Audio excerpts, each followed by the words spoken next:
The name of a portion in the Torah is not chosen out of convenience. We pick a word out of the first verse of the Torah and then we have a handle on that section of the Torah.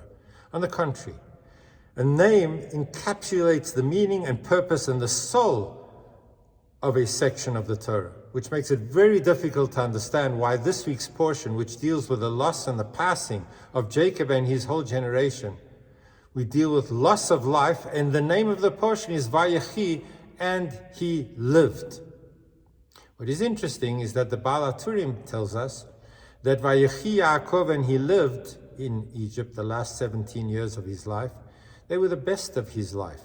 Jacob's finest years were lived out in the final years of his life in Egypt. And the question is, how could that be possible?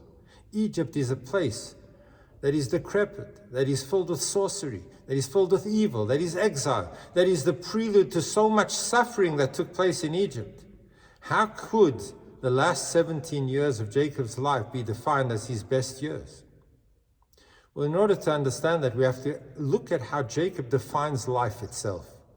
Life could be defined as the joy and the happiness and the nachas, the wonderful moments in when God smiles on us and everything is going well. That would be a beautiful definition of life, good life, everything's going so well. Jacob does not look at life as being the sum total of moments of joy and ecstasy. Life is something deeper. Before he comes down to Egypt, at Yehuda Shalach Lefanav Goshna, he sends Yehuda his son ahead of time to establish a yeshiva in Egypt. He is already planting the seeds of Jewish education and Jewish continuity in circumstances and environments that are not conducive to Jewishness. When Jacob looks at the world of Egypt and says, how can a world and a life that might be filled with joy and happiness continue when the environment is not conducive?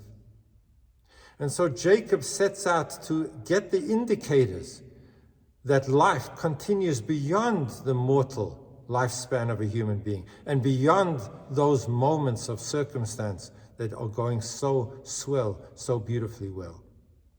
And he gets a message when he turns to his son Joseph and he says, when I die, take my bones and bury them in the promised land. And Joseph responds by, Anochi e'aseh dvarecha, I will do as your words. And as the commentaries explains, Joseph was not just saying the obvious, I will fulfill your request of me, my father. I will do as you say.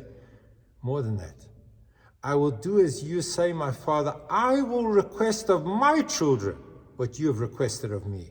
Your values are my values. You've transmitted them so significantly that I embrace them as my own. A second signal he got when he gives the blessings to his grandchildren, Ephraim and Manasseh, who were raised by Joseph in a foreign world, the world of Egypt, not in the world flowing with milk and honey, the world of our promised land of Israel. And he looks at these two children raised in such a foreign environment, and yet their values and their commitment is to the Torah, is to his parents' values. They look like they are Jewish kids, committed to Jewish values, notwithstanding the fact that they were born and raised in Egypt.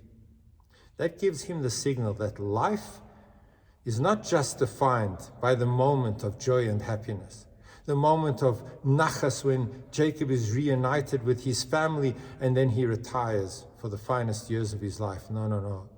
Jacob is telling us that we look at this life and we need to see it beyond the circumstances that are so unbelievably good that we're presently going through. Because what is tomorrow? What if tomorrow is a darker world? What happens if the world changes? How are we going to survive the changing environments and societies that our people are going to go through? When he looks at his family and he sees that they are able to withstand the environment, and notwithstanding being in Egypt, they're able to pass on the values of Judaism and Jewishness.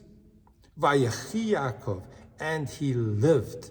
Jacob is telling us that the success of life is not born in circumstance, but in our response. And when we respond to even the most difficult circumstances with the strength of a Jew, Vayechi, then we know we are truly alive. Have a beautiful Shabbos.